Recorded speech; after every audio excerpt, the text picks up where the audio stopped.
quiet time, quit. quit은 원래 이제 중단한다는 건데, 이거는 왜 그런데 한국말로는 그 교재에 보시면 준비하기로 되어 있느냐. 내용을 읽어보시면은 통한다는 것을 알 수 있습니다. 방해받지 않는 시간과 장소 준비하기입니다. 큐티의 첫 단계는 시간과 장소를 선택하는 것이 매우 중요합니다. 다시 말해서 시간과 장소가 그냥 시간과 장소가 아니라 사실 물리적인 공간이 꼭 뭐 독립된 방을 안 가지고 있는 경우도 있을 수 있잖아요. 그러니까 그게 중요하다는 게 아니라 중요한 본질은 분주한 일상에서 모든 것을 멈추는 것. 그래서 퀴트죠. 중단하고 그로부터 빠져나와서 묵상하러 들어가야 한다는 것입니다. 30분이면 출근해야 되는데 막 시계 보면서 이렇게 막 묵상을 한다든지 뭔가 막 묵상하고 있는데 진짜 다음번에 이제 신방할 때도 원래 교회에서 그런 지침 드리잖아요. 심지어는 그렇게까지 하시더라고요. 뭔지 아십니까? 신방 잡은 날은 택배도 도착하지 않도록 날짜를 미리 조정하라. 이렇게까지 지침을 주신 목사님 있는 걸 보고 저도 배워야겠다 생각했습니다. 신방하는 날은 택배도 안 오고 수리하러도 안 오고 딱 이렇게 하듯이 말씀을 묵상할 때도 마찬가지라는 것이죠. 다른 어떤 외부적인 것이 어떤 것도 방해받지 않도록 핸드폰도 꺼놓고 전화선도 뽑아놓고 이를테면 예를 들자면 모든 분주한 일들 다 중단하는 것, 이것이 준비하기 가장 중요한 본질입니다. 하나님과 만나기 위한 것이죠. 이제 벌써 그것도 한 10년 됐나요? 중간에 한번 핸드폰 광고 중에서 스님하고 어떤 이런 남자 배우가 이렇게 대나무 숲을 거닐면서 중요한 분과 만날 때는 잠시 꺼두셔도 좋습니다. 광고가 있었습니다. 잠시 꺼두셔도 좋습니다. 방해받지 않는 시간과 장소. 그리고 성경, 큐티책, 필기구 이런 준비 도구들이 필요한 것이죠. 밑에서 셋째 줄에 방해받지 않는 시간과 장소라는 것은 조금 전에 말씀드린 것처럼 시간, 꼭 새벽이어야 할 필요는 사실 없습니다. 그것은 어떤 율법은 아니죠. 단지 새벽이 가장 방해받지 않을 시간, 확률적으로 그렇죠. 새벽에 찾아오는 택배기사는 거의 없기 때문에. 근데 밤 12시에 오시긴 하더라고요. 근데 새벽에는 안 오는 것 같습니다. 새벽에도 오시나요? 아무튼 방해받지 않는 시간이 핵심이고요. 이를테면은 어린 학교 다니는 자녀들을 키우는 엄마는 언제가 나의 가장 조용한 시간이 될 수 있으니까 다 학교 보내고, 근데 몇 시간 안 있으면 또 금방 오죠. 보낸 직후에 빨리 방이 없으면은 식탁이나 화장대도 좋고 어딘가 딱 앉아서 그때, 그리고 또 1시간 지나버리면은 또 막 방문자가 등장하기 시작합니다. 그 시간이 꿀 같은 시간일 수 있다는 것이죠. 각자 다를 수 있습니다. 각자의 시간과 각자의 구별된 장소를 찾아야 하는 것입니다. 예수님께서 본을 보이셨죠. 또 우스개 얘기 아니죠. 그 신학교에서 신학생들의 대화. 새벽기도 신학교에서 강제로 갔다가 오면서 제가 다 입으로 표현하지 않겠습니다. 뭐라고 막 이러면서 도대체 누가 새벽기도를 만든 거야 뭐 하면서 근데 이제 예수님께서 새벽기도에 본을 보이셨던 것이죠. 예수님께서 새벽 아직 밝기도 전에 한적한 곳으로 가셔서 전날 그렇게 피곤하셨음에도 불구하고 또 다음 그날도 많은 일들이 있음에도 불구하고가 아니라 있기 때문에, 루터의 말이죠. 오늘 너무나 바쁘기 때문에 더더욱 주님 앞에 나아가셨습니다. 너는 기도할 때에 내 골방에 들어가 문을 닫고 은밀한 중에 계신 내 아버지께 기도하라. 은밀한 중에 보시는 내 아버지께서 갚으시리라 말씀하셨습니다. 두 번째 요소는 understand입니다. 토종 발음이죠. understand. 말씀 읽기, 묵상하기. 하나님의 말씀, 성경이 하나님의 뜻이 담겨있기 때문에 그것을 읽고 하나님의 뜻을 이해하는 단계입니다. 그것을 위해서 말씀을 한 번만 읽고 그치지 말고 서너 번, 최소한 서너 번이고 할 수만 있다면 10번이라도 여러 번 읽어서 처음에는 빨리 읽기도 하고 그 다음에 좀 천천히 한 단 한 단을 뜻을 새겨가면서 읽을 수도 있고요.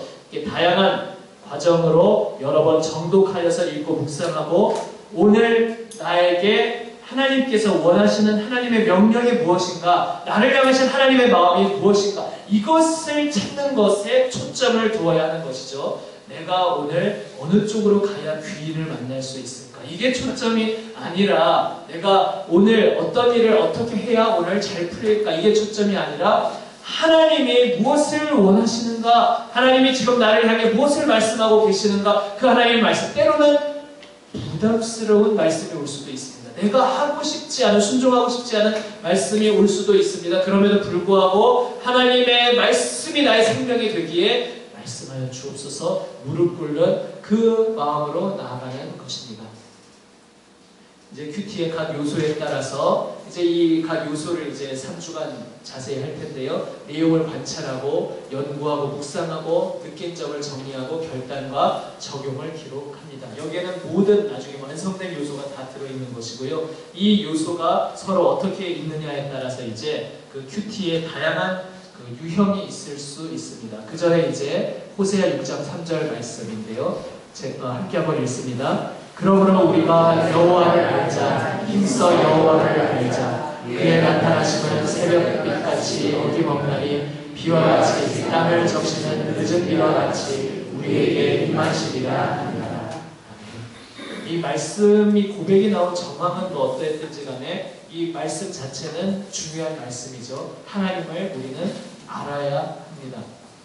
내 눈을 열어서 우리가 큐티 하기 전에 대표적으로 기도하는 5번 기도문 중에 하나인데요. 내 눈을 열어서 주의 율법에서, 여기서 율법이란 말씀을 말하는 것이죠. 주의 말씀에서 놀라운 것을, 예전엔 기이한 것을 이렇게 했습니다.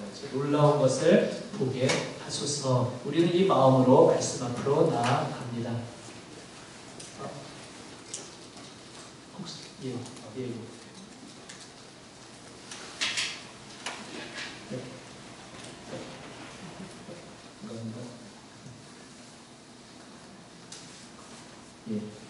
그 아랫줄에 프로그램 이게 파워포인트에 관련 두 개가 있는데요. 그 중에서 이 PPT 형태로 생긴 것이 됐습니다. 세 번째 인플로어, 기도하기, 결단하기입니다.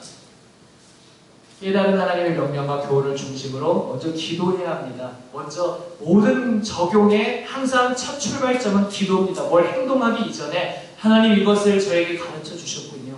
오늘 저에게 이러한 교훈을 주셨군요. 회개할 제목을 주셨군요. 기도로 먼저 응답하는 것이 가장 첫 번째 출발이요. 또 어떤 면에서는 모든 것일 수 있습니다. 말씀을 나의 삶에 그리고 어떻게 적용할지를 계획하고 구체적으로 계획하고 성령님께서 그것을 도우시고 이끌어 주실 것을 간구하는 것, 이것이 큐티에서 꼭 빠질 수 없는 중요한 요소입니다. 그리고 네 번째 execute, 실천, 실행, 행동하기. 결단한 말씀을 삶에서 실천해야 합니다.